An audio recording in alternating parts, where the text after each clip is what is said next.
dear learners, I am Christina Georgy and I welcome you to my channel. Today we will discuss literature, criticism and theory.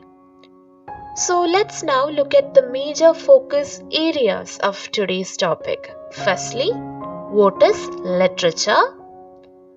What is literary criticism? What is literary theory? You should note the differences between literary criticism and literary theory. Thereafter, we will move on to theory before theory, a topic that we will see in detail. Later, we will see the transition from criticism to theory. We will also look at this concept of communication chain put forth by Roman Jacobson. There, we will conclude this topic and the next unit will be dealt in a separate video. Firstly, what is literature? The term literature refers to any written, printed matter on any subject.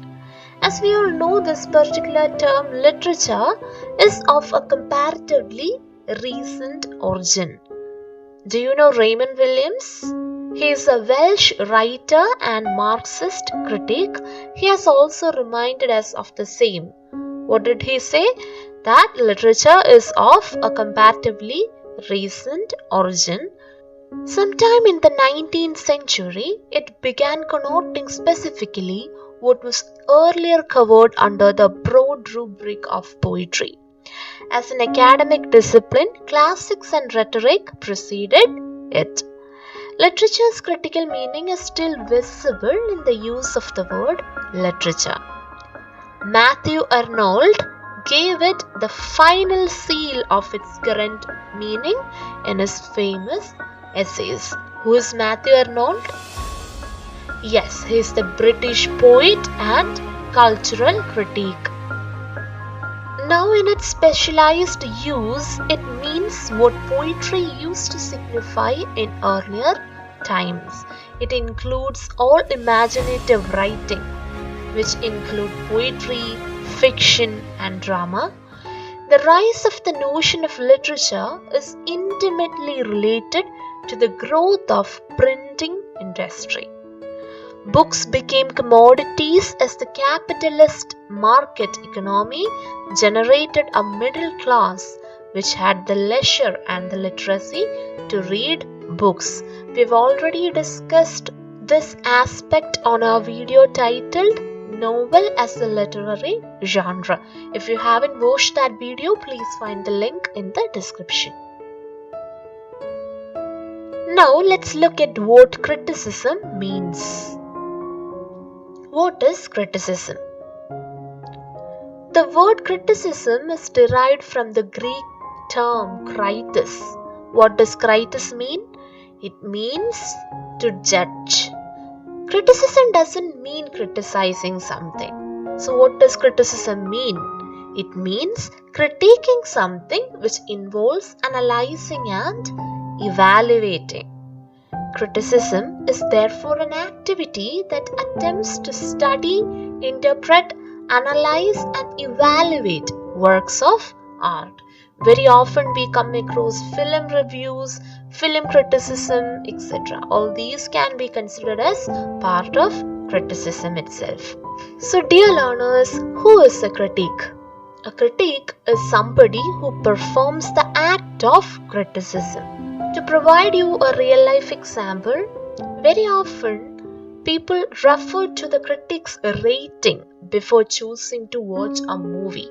Have you ever done so? If so, you know what I mean. So what exactly is literary criticism? Let's have a look at that. Literary criticism is indeed the interpretation of a text as it tries to explain the literary work by applying literary or critical theory to a text. It is simply the interpretation of a text. By a text, it doesn't simply mean a textbook. A text could be a film, a text could be a novel, a text could be a soap opera, it could even refer to any art form. Dear learners, it is very important to have an idea regarding the history of literary criticism. We have already discussed literary criticism and its aspects in a previous upload of ours. If you haven't watched this video, please find the link in the description. Now let's move on to literary theory. This refers to the ideas and methods used to interpret and analyze literature from a variety of perspectives. So, literary theories are simply the ideas and methods, what we exactly use to perform the function of criticism. It could also refer to the different strategies used by the writers or critics in order to critically examine a text or a work of art. They act as different lenses used to view and talk about art, literature, and even culture. So these literary theories act as different lenses. Let's have a detailed look at how they act as lenses. Before that, the different lenses also allow the critics to focus on particular aspects of the work they consider important. Now let's move on to some of the most commonly recognized literary theories. So these include but are not limited to the following. Firstly, Marxism. Marxism as a literary theory discusses the socio-economic and class differences in a text. A very familiar example would be The Adventures of Huckleberry Finn by Mark Twain, where we find elements of Marxism. Moving on to feminism.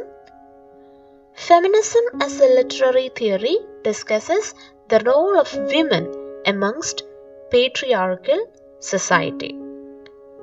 The one familiar example would be Kate Chopping's Awakening, which is an American novel, where we find the immense struggles of a woman. Moving on to post-colonialism. Post-colonialism as a literary theory looks at works produced by colonial powers and their influence of religion and culture. Examples include works such as Salman Rushdie's Midnight Children, that is an Indian example, Chinua Achebe's Things Fall Apart. Other literary theories include postmodernism, gender and queer studies, etc. We'll see all these aspects in detail in our upcoming videos. So moving on, literary criticism versus literary theory. Literary criticism, as we have seen, is the practice of interpreting and writing about literature, whereas literary theory is the study of principles that inform how critics make sense of literary works. So in order to perform the act of criticism, we employ literary theories. Theory in the context of literature is the set of broad assumptions about literature and the function of criticism. When you say, for example, the economic condition of a society, its modes of production and class system in any given time determine the literature of that society in that period of time in history. There you are making a theoretical pronouncement. However, when you start analyzing any work of art, may that be a poem or a novel of that society, and period from that theoretical perspective, you are doing literary criticism. The kind of reading of literature is known as Marxist criticism, that is literary criticism where you have applied Marxist theory of literature. Therefore, we can say that literary theory has developed from literary criticism itself.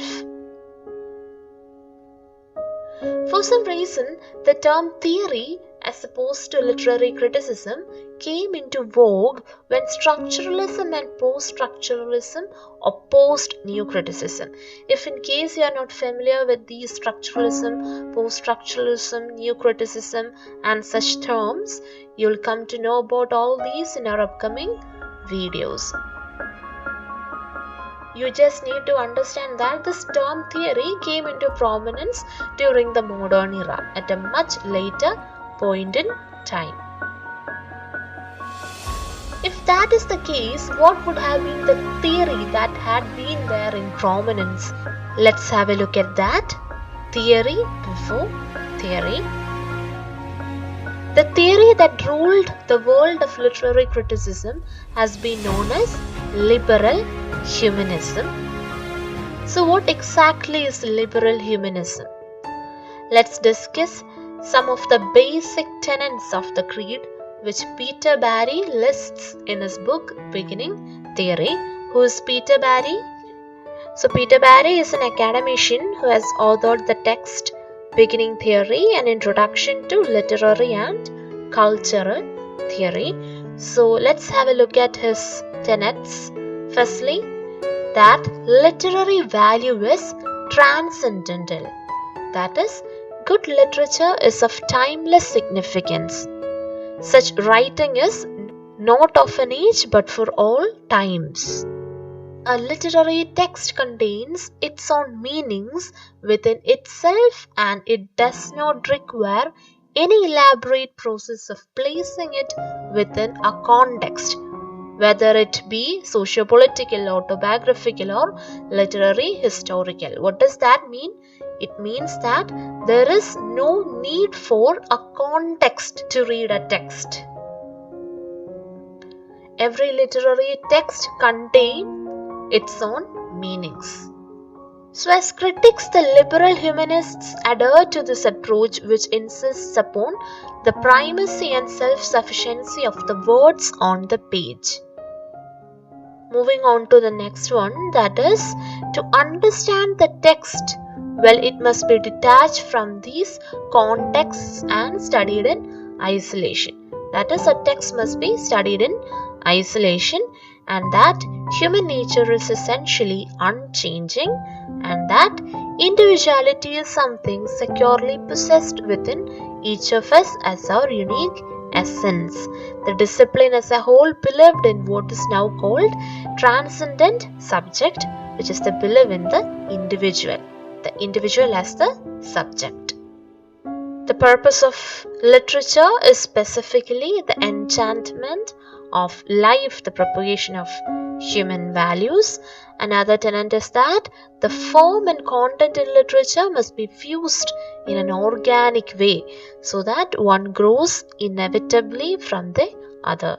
Sincerity is a quality that inheres in the language which literature is made, and that what is valued in literature is silent showering and demonstrating of something rather than explaining or saying of it.